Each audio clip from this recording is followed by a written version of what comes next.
University with a message and an idea.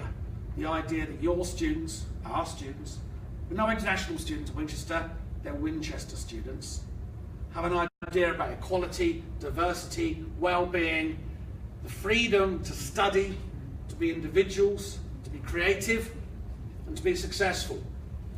Most international students, when they're thinking about British universities, want two different experiences. First, the Harry Potter experience. They would love their university to look like Hogwarts Castle. Good news is, parts of my university do. 170 years old, parts of it, the business school for example here, is just beautiful and conforms exactly to what the parents and the students expect from a British university. At the same time, the students are going to want modern facilities, modern classrooms, teaching rooms. That takes money. We've got plenty, and so we spend it on our students, so the accommodation, teaching rooms are all up to the minute. Where are we? Well, for those of you who know Britain very well, you don't need me to tell you. For those who don't, here's London, where we are now, and there's Winchester. In the south, in the middle. It's also officially the nicest place to live in the UK every year. Times newspaper does a ranking every year of cities. We come top every year. The crime rate is essentially zero. Because whatever else your students want in terms of rankings and qualifications and success, the number one priority for their parents is, of course, safety. Yeah? Winchester's the safest city in the UK. It's not very big. That's not the university. That's the city of Winchester. 70,000. That's quite small. But as we know, small cities are always more friendly than big ones. Yeah? As we also know, London is the capital of England. Yes? Yeah? What's the old capital of England? Winchester. We're the old capital of England. Before London was the capital, we were the capital. Culturally, that's really important. It's also rich, so the shopping's very good.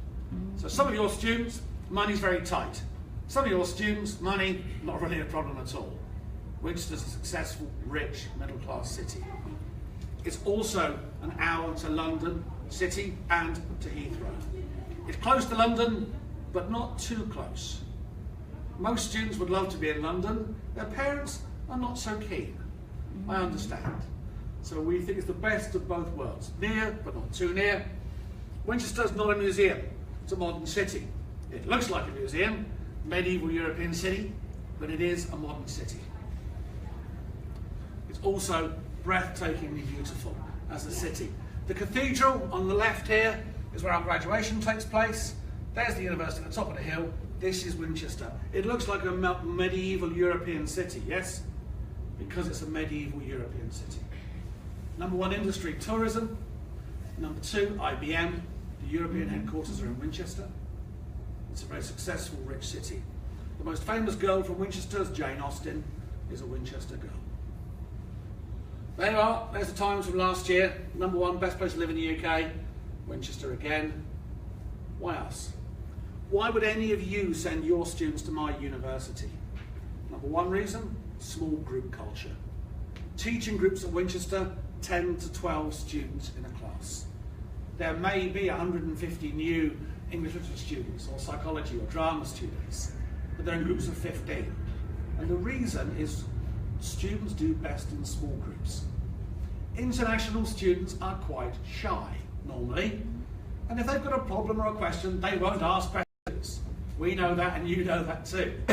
In a small group, they don't have to.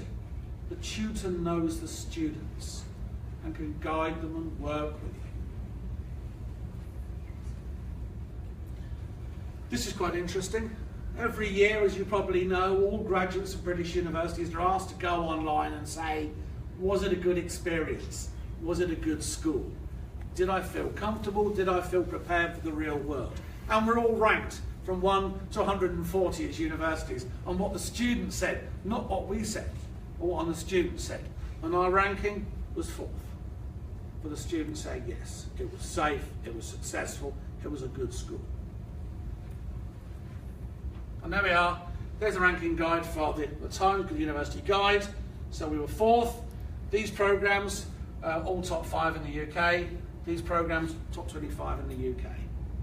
So we're a teaching university. We're not a research university. Students come to us to study, to get a first degree and a master's degree. The university itself is 177 years old, so we are, of course, a baby university because we're only 177 years old. We're ranked in the top 10 of those new universities, and we're quite small, only 7,000 students, so it's a small to medium-sized British university. 10% of our students are international students. Now, can anybody guess the largest international group of students in every university in the UK? Chinese students, every university in the UK, but not mine. My university, the biggest group are the Norwegians, then the Americans, then the Japanese. China's only fourth. So we are an international school, but we're an unusual international school, which means for all of you, I'm very keen to speak to you. Most of our students come through partners just like you. Some of you, like Otto here, already send students to my university. I'm hoping the rest of you will be doing the same thing next year. No engineering, no chemistry, no physics, no medicine. We are, in American terms, a liberal arts university. Huge numbers of students doing business, finance, marketing. Also, journalism, psychology, literature, social work, geography, digital media, journalism, filmmaking, dance, drama, theatre, and teaching, primary education. It's a middle-class university, liberal arts, in the safest city in the UK. And as a result, 80% of our students are women. It's the highest in the UK by miles. Yeah? Excuse me.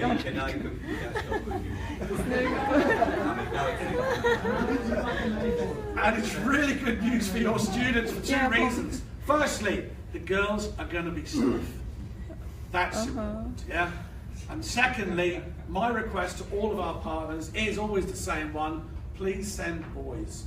Please send some boys. We don't have any. I feel very lonely at Winchester. So we are a very comfortable school. Your students aren't coming to get married. They're coming to study and be successful. And for most of you who are dads here, I think you'd understand why we're an attractive university for women. Yeah? If you're an international student coming to the UK to study, safety has got to be the first priority. Yeah? Research is small and powerful, and it's the safest city in the UK. Now, all universities offer free English language training. Yes, of course we do. But the students who need it most are the ones who don't get it. Because in most universities, if you're an international student who wants language support, you've got to ask for it. Is that going to happen? Not a chance. Small group culture means our tutors know who our students are. And if you've got a student in your class who is clearly very bright, but is not getting the right grades, maybe it's language. So at that point, the tutor can say to the student, let's go for a coffee. And they can introduce the English language training programs to the students, so those students get it. So our students do get language support. It's available at all universities, but at Winchester they actually get it. The dropout rate is very small. All of this is offered in most British universities. 50% of our effort is getting your students into our school. And 50% of our effort is getting your students through the university successfully. I find it amazing. For those of you, how many of you work with British universities already? Yeah? So you know that before the students get anywhere near the university, they're bombarded with information. Airport pickup, orientation, welcome packs, everything, yes? And as soon as they get to the school, nothing. They're in, good luck, see you in 3 years, yeah? We think that's crazy, because the only successful recruitment tool is retention. If the students successfully complete their programs, we'll get more students.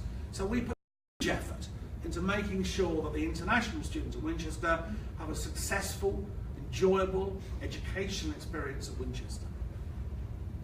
Great IT facilities, great shopping on campus, and we really, really want the international students to get every drop of experience from the university. That means 80% of their time studying and 20% being a student, doing the things that British students do, joining clubs and societies.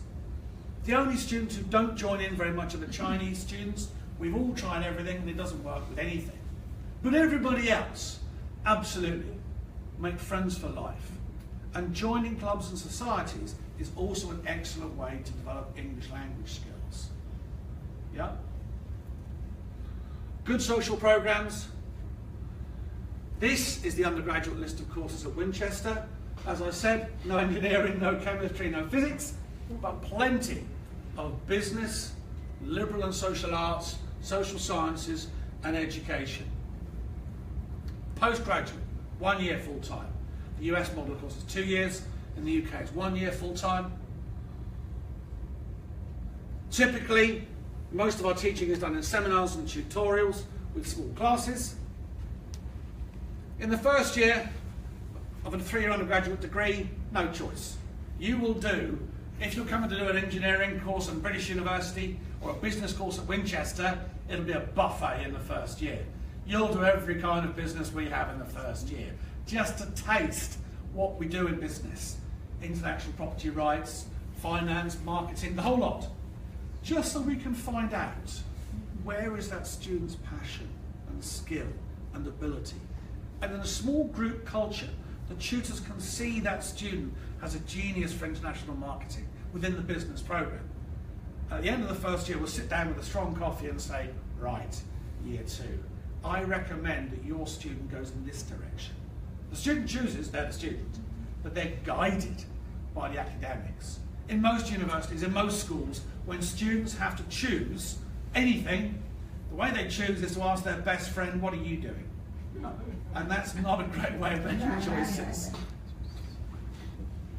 How do we assess our students? This is how we assess our undergraduate students. We know that students need to get a job when they graduate. So, we do most of our assessment through presentation and continual assessment and group work. Because in working in a group, you learn people skills.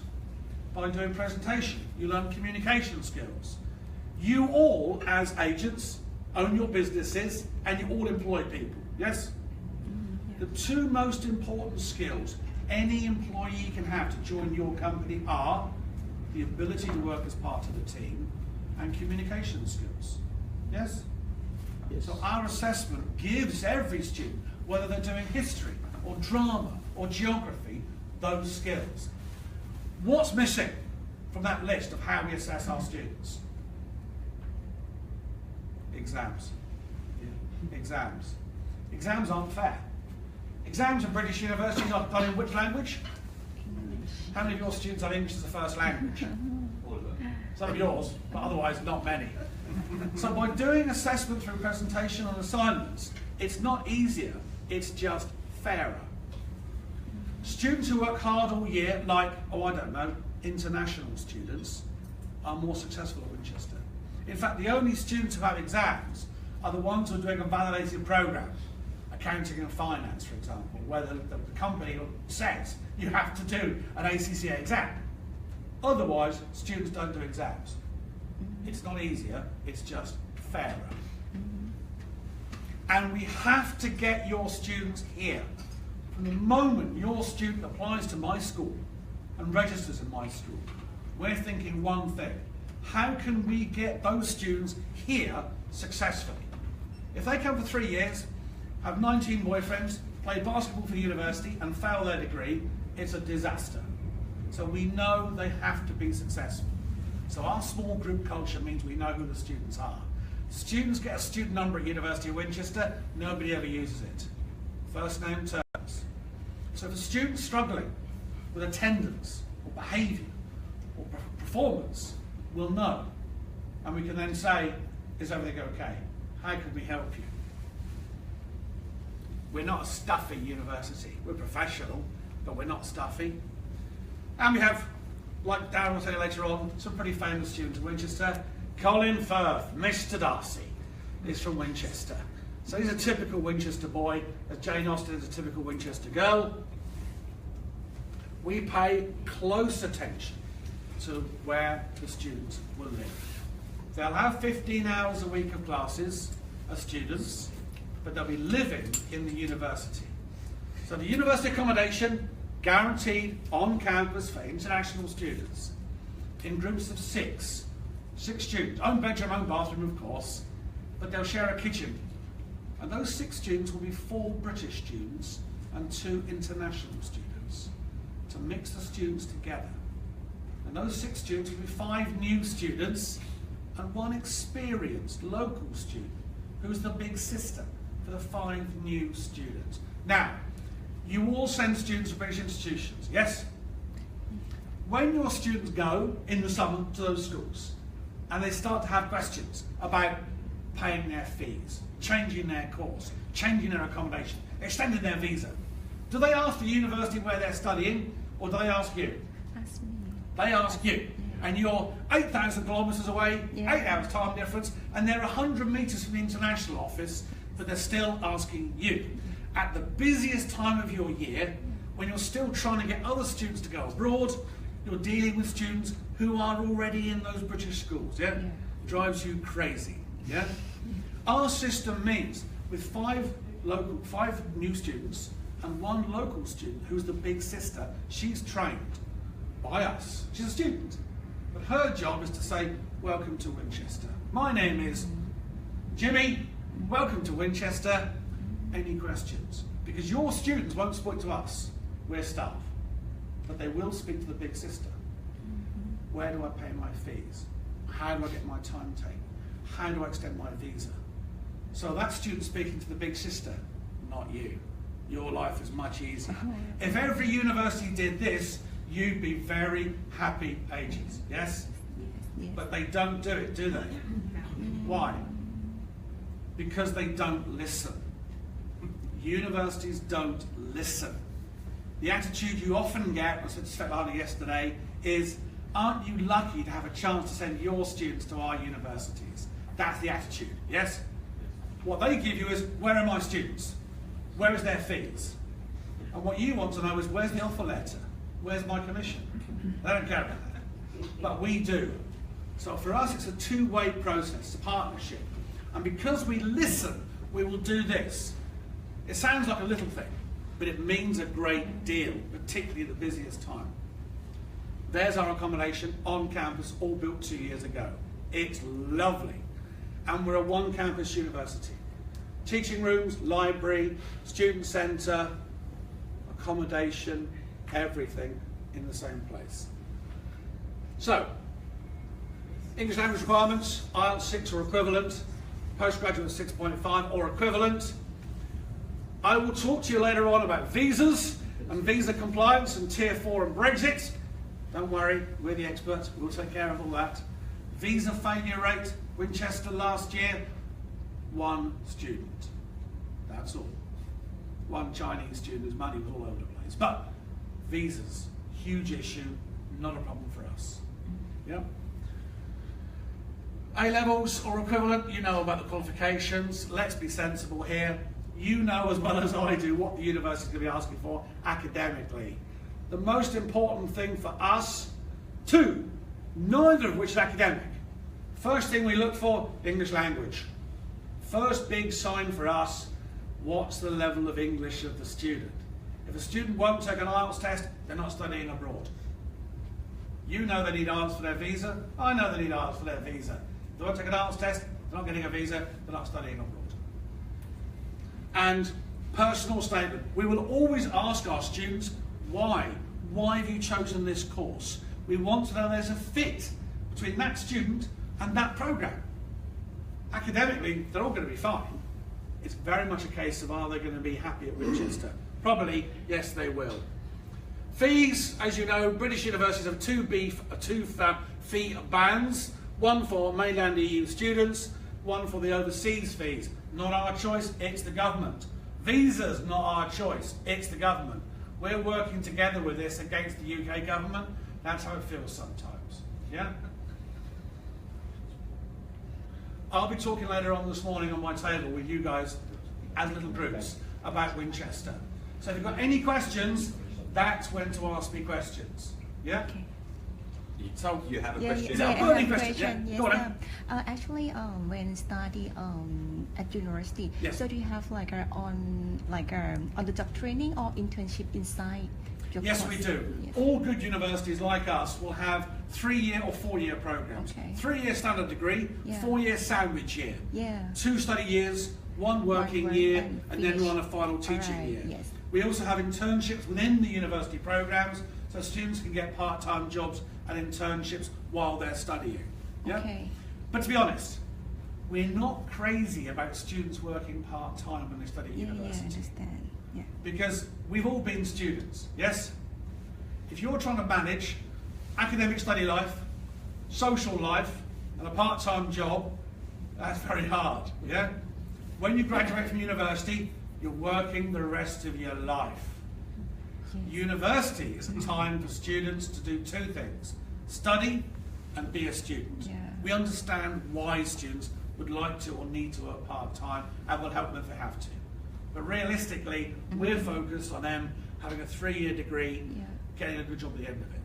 Yeah. But yes, internships, sandwiches are all possible. Yeah. I'm conscious of time, so I know that Jenny wants to get on with the other Okay. presentations. So I'll speak to all the rest of you during the course of the day with my